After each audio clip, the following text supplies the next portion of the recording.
Law number 1, law of infection, which means avoid unlucky and unhappy people. इसका मतलब क्या है? कभी देखा है किसी को जब वो दलदल में फंस जाता है और अगर तुम उसकी मदद करने बिना रस्सी के सीधा कूद जाते हो उस दलदल के अंदर, तो क्या होता है? वो तो डूबेगा ही, साथ में तुम भी उसके साथ डूब जाओगे। हम तो डूबेंगे सनम, तुम्हें भी ले चलेंगे। और यही होता है अनलकी और अनहैप्पी पीपल के साथ रहने में। पता है, इनके साथ रहने में तुम्हें लगता हो कि मैं इसकी मदद करना चाहता हूँ, मैं इसकी लाइफ बेस्ट करना चाहता हूँ, मैं ना इसको इस दुनिया से बेहतर जगह लेके जाना चाहता हूँ, मैं इसको अच्छी चीज़ें बताना चाहता हूँ। लेकिन हिस्ट्री में बार बार ये चीज़ प्रूव हुआ है, जब तक कोई इंसान अपनी मदद नहीं कर सकता ना, तब तक तुम उसकी मदद नहीं कर सकते हो।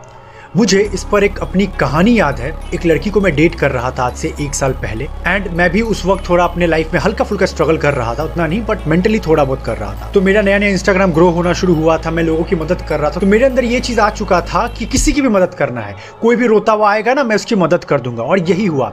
डेट पे ऐसा हुआ, वो लड़की बहुत स्वीट थी बट उसके साथ बहुत टॉक्सिक उसका ट्रॉमा था। उसका बॉयफ्रेंड बहुत ही ज़्यादा डोमिनेटिंग था, उसको बहुत डांटता था, गाली गलौज एंड ऑल। तो उसका ट्रॉमा उसके अंदर बैठा था और मैं सोचता था ना, मैं भगवान हूँ, मैं उसको बचा लूंगा। लेकिन अंत में मैंने देखा कि मैं उसको बदलने के बजाय उसके साथ मैं बदल चुका हूँ। मतलब मैं उसके कैरेक्टर्स को अपना चुका हूँ। मैं रोने लगा हूँ, मैं छोटी छोटी बातों में नैग नैग कर रहा हूँ, घर पे आके लड़ाई कर रहा हूँ। तो मुझे इस लॉ ऑफ पावर का पता चला कि कभी भी जो इंसान खुद में हारा हुआ है, खुद में फेल है, जब तक वो मदद नहीं चाहता है, नेवर एवर हेल्प। इस पर एक और बहुत ही पॉपुलर कहानी है जो कि लियोनार्डो डा विंसी ने दिया था, जिन्होंने मोनालिसा की पेंटिंग बनाई थी।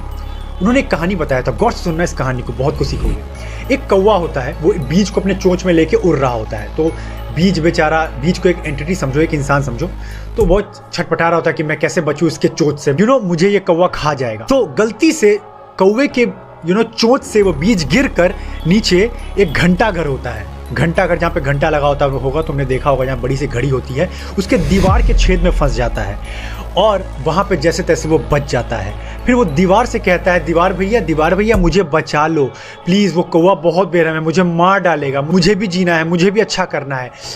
और इस तरह वो दीवार को मैनिपुलेट कर रहा होता है कि कैसे भी मुझे बचा लो, मैं बड़ा हो गया ना तो मैं आपकी रक्षा करूंगा, मैं बहुत बड़ा पेड़ बन जाऊंगा और आपको हर बरसात से, बुरे मौसम से, विंड से, इन सब से मैं बचाऊंगा।